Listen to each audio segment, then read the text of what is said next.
Hey everyone, thanks for joining me today where we're going to talk about all the plants at Carnivorca, and we're going to start right here at Dionea Bog 1.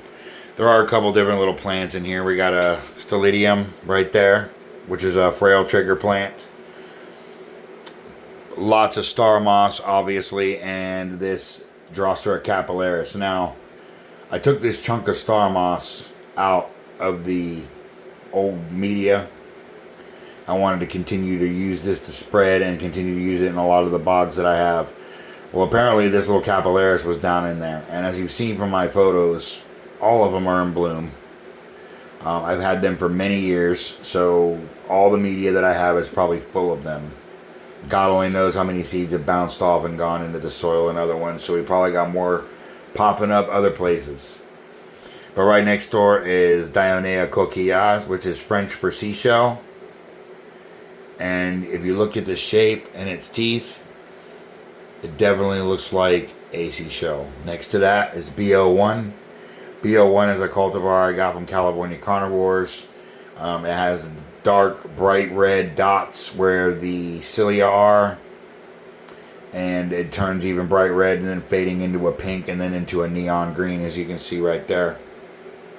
A lot of new growth coming in on this, as well as on the back side here, if you can see it, a little bloom. It's a nice little overhead shot for you as well. Up front is Green Jaw's Giant Kudo. This is Division 1. And as you can see, it already has a little sprout coming in as well. It's starting to take shape as well with its deformed mouths. Really not functional. I always use Max C on these guys. They really can't close too well on any insects. Next to it is Dionea Sunrise. And here, I posted this picture last night. Here's a really nice one. It's starting to die off now, but this is some old growth. But pretty soon, we'll have all kinds of new ones coming in. There's a couple nice ones down there from the old foliage during dormancy. And next to that is Dionea Orango. Orango is I call it a skyscraper petiole Venus flytrap. And the reason why I call it that is because it stands straight up like a skyscraper. This one has long, thin petioles and a very large mouth. And as it continues to grow, you'll see more and more pictures and videos of it. And last but not least in the bog is the tiny little Akai Ryu. And I have several of those as well. Right here is my little pot of horrors, Tiny Bog 1. It has 3 different VFTs in it. Akai Ryu, which is here. There's that little baby one that I just showed you came off of this one. Kim Jong-un, which is a highly sought after cultivar. This is just a seedling. And Dionea Thundercat, which was germinated a year ago here at Carnivorca.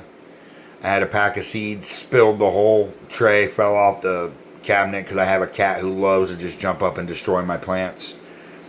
This was the only one I was able to salvage. So this will be the mother plant once it gets big enough. And Tiny Bog 2. There's a couple more seedlings here. This AR Werewolf. It's got a bloom on it. Look at the way its traps look. It's like a smashed tomato or a balled up piece of paper, even a balled up fist. At this point, kind of looks like a little fist. Dionea Korean Medley Shark. This is a small, tiny little division that was given to me as a little bonus plant from one that I purchased. Got to get that tagged up. And Dionea Candy Cane. This is also a seedling cultivated here at Carnivorca. And next up is Dionea Bog 2. This one has some of my more higher end cultivars in it. And we're going to start with number 1, which is another Giant Kudo. This is a division off of Division 1. So this will be number 2. Dionea Dracula's Cape, also from California Carnivores. And that right there, see how that petiole's coloration is? That is exactly why they call it Dracula's Cape. A nice little shot of the mouth. Another shot. And plenty of growth coming in on that. There's another one way down there, and then this one big one right next to it, Dionea Fang. And as you can see, the cilia, that's why they call it Fang. And lots of new growth and even a bloom. Dionea carboni ardenti seedling, another highly sought after cultivar. A lot of people get it mistaken for a GJ Hellcat or Kim Jong-un. But as it matures and develops, it looks kind of like Dionea alien. It's got the long head with many, many, many cilia teeth. Carney Plants 008. And this one here looks like it has some brutal shark or maybe great white shark hybridization in it. And I'm going to show you why in just a moment. Look at the teeth. The cilia are jagged, just like great white shark or brutal shark or red piranha or any of those. So, very nice cultivar. Had it quite a while. And as you can see, there's another nice shot of the teeth and cilia of the Carney Plants 008. And here's another, yet another. I have so many of these. B52 division, and this is Old Phyllis division number 3. Old Phyllis is the mother B52 that I have. She was one of the first ones that I got, and she has many, many, many, many, many divisions, and we'll talk more about that at a later time. Alright, let's move along to Drosera Bog 1. This is probably going to be ranked number 2 in the bogs that I built with multiple species here. In the middle, Genome Project. Lots of little extra little bog plants growing in here. There's a few more Capillaris, full bloom. Come around this way. There's another one. And we're going to slide around back here so you can see Drosera Botrybiae. And there is another Capillaris right there. And that one I just put in here recently. So, doing very well so far. Drosera Bog 2. Now, this is my number 1 build right here. This one is fucking spectacular, to excuse my language there. But that's basically what it is. Right here, we got a nice Capillaris with multiple flower blooms. Looks like a city skyline. I posted a picture of it last night. Down here, we got the 3 Libras is what I call them. In the middle, Drosera intermedia, red form Florida. Obviously, you can see why they call it that. And it is a native to my state. This one, however, is not wild. Next to that, ICPS Giant Baby. This is one of the seedlings that I started earlier last year. Popped up, I put it in here, and this is as far as it's gotten. And another nice Capillaris. Again, multiple bog plants and things like that. Another little squad of Capillaris, again full bloom. Come around over here, there's some more. And then this is my Hydra Mommy, I call her. She is a Baines Kloof Locale RSA Cape Sundew. She has 4 heads currently, which is why she got the name that she did. But yet another emerges. So pretty soon we'll have another overhang like we do on this side over here. But it'll be on this side. And Drosera Bog 3. Plenty of room for more here. Lots of different stuff here. Lots of Capillaris again. There's more there. Another there and another couple there. Doing extremely well. Drosera Red Narrow. This is the one that I had some problems with aphids with, but as you can see, there's no more on there as of now. We're definitely keeping an eye on that. I call this little strip right here Sundew Avenue. There's 1, 2, 3, 4, 5 Capillaris straight across. And then Drosera Cirrus RSA with another one coming out of its roots. And these things pop up from the roots left and right. And under the right conditions, it's doing the same thing basically that it does in the wild.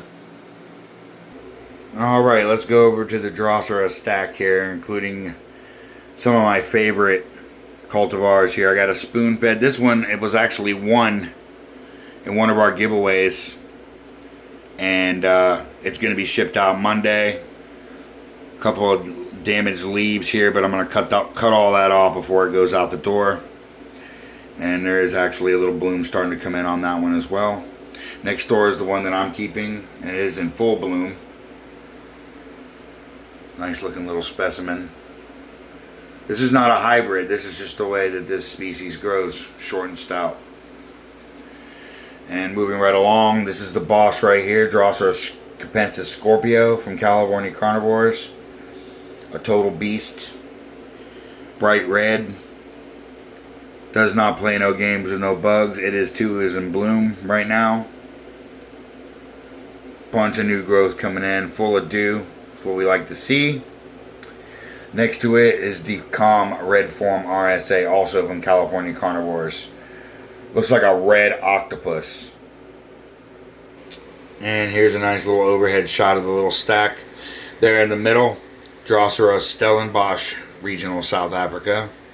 And it's got a couple little plants growing off of it as well, so we'll have more of these later on. And the last but not least, Drosera Orange Sherbet. Pretty much this whole stack right here came from California Carnivores. In the middle we have Darlingtonia californica, the Cobra Lily on the left, and Helium Flora heterodoxa, cross minor or cherry top. And they're both doing amazing. This is Florida, so neither one of these plants can be grown outside. They require very specific conditions, and basically they're in the same conditions as the sundews, more Venus flytrap divisions, and a Sarracenia that I have in the back that's in bloom. That's a Sarracenia minor we're going to talk about here in just a second. But outside, they would not look this good. They would be destroyed in weeks. The humidity is high, but the temps are also too high as well, so it's like a lose-lose. The roots of a Darlingtonia cannot get too hot. It will flake over and die. I have been there and done that. So we definitely don't want to do that again. So these guys will stay in the place. Alright, back to the Sarracenia. This is a Sarracenia minor. This is a wild specimen. It was actually given to me by my brother. It was in his backyard. I divided this piece off and put it in a pot this year. It was actually just a few days ago, and put it under the light. Light is 800 watts, and it is doing extremely well. Nice big fat bud on the end of the flower, and looks like multiple pictures are coming in.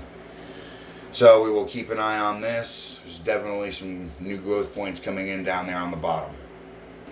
And I told you over and over again that I have so many B52s. Here are more Ophilis divisions. One more. There's Dionea Green Jaws Giant Kudo division number 3. I have to get that tagged up. This is in a glazed bowl that my wife had some plants in. I went ahead and hijacked that from her.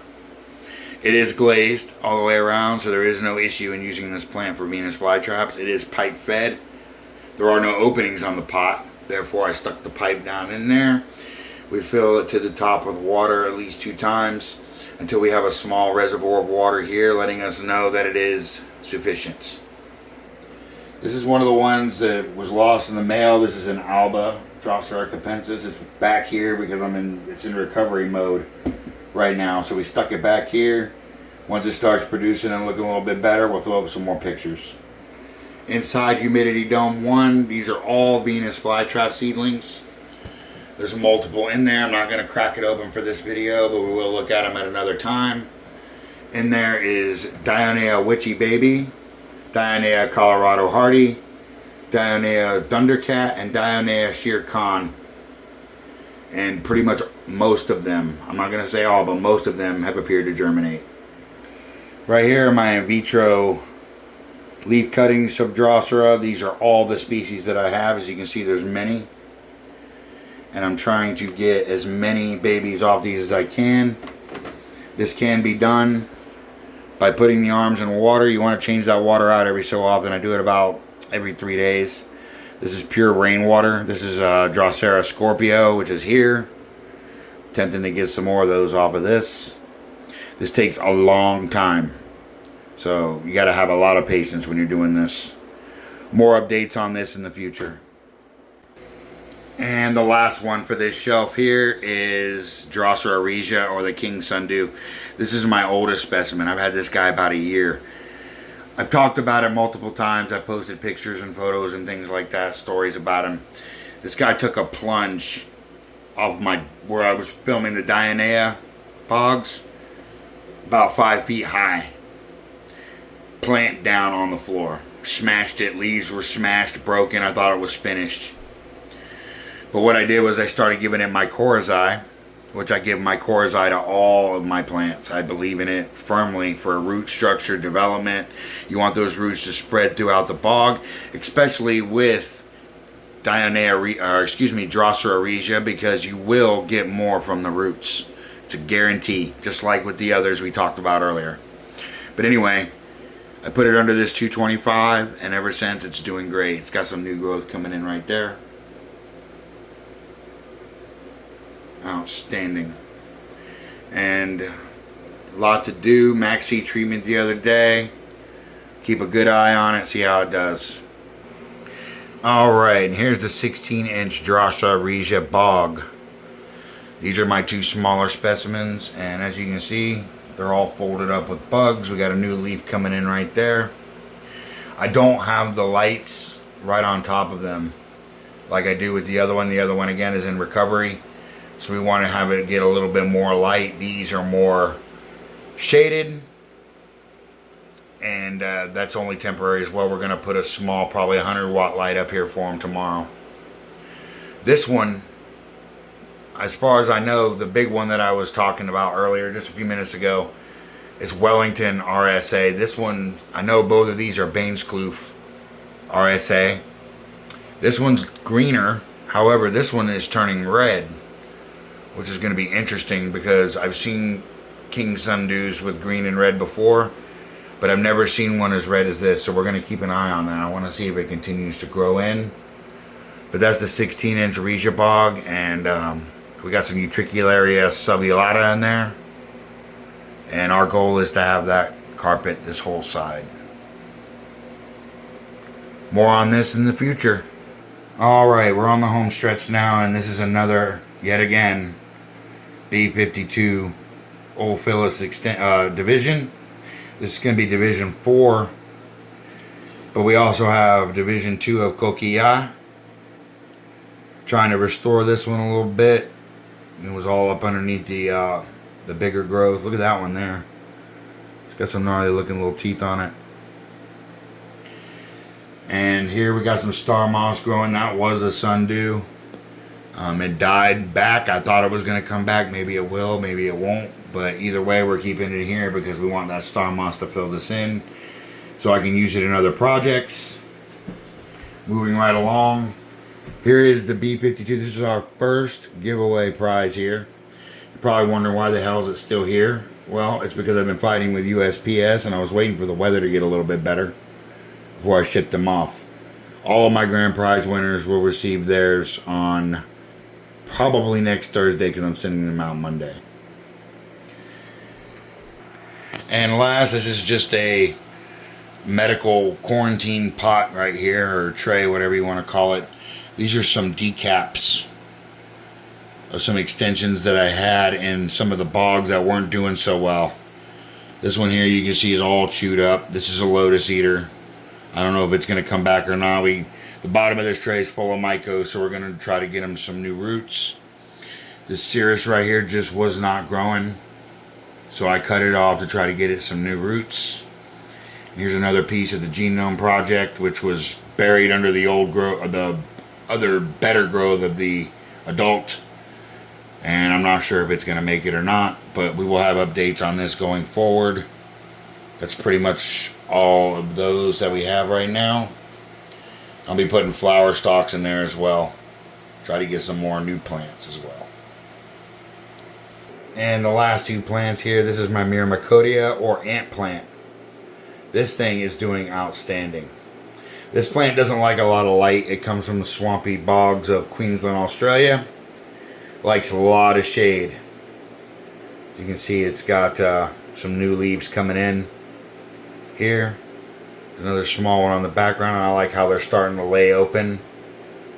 Just received Osmocote, which is a good thing because this plant is a Codex, and that is pretty much the best kind of fertilizer to give that type of a plant. And they're also a member of the orchid family. So speaking of orchids, we got a nice Phalaenopsis here, and this is the last plant we're going to talk about. This was a Valentine's Day gift to my wife this year. She loves purple, and as you can see, it's got plenty of it. Almost looks like they got little faces. Absolutely beautiful. But yes, you've seen the plans of Carnivorica. You've seen everything we're talking about. You know what our plans are for the future. We post and post and post. Make sure you like, share, subscribe. Tell your friends about us. We give away free plants all the time. If you did win a grand prize, if you are one of my 4 winners, you will receive your plans next week. And if you have any questions, feel free to reach out to me.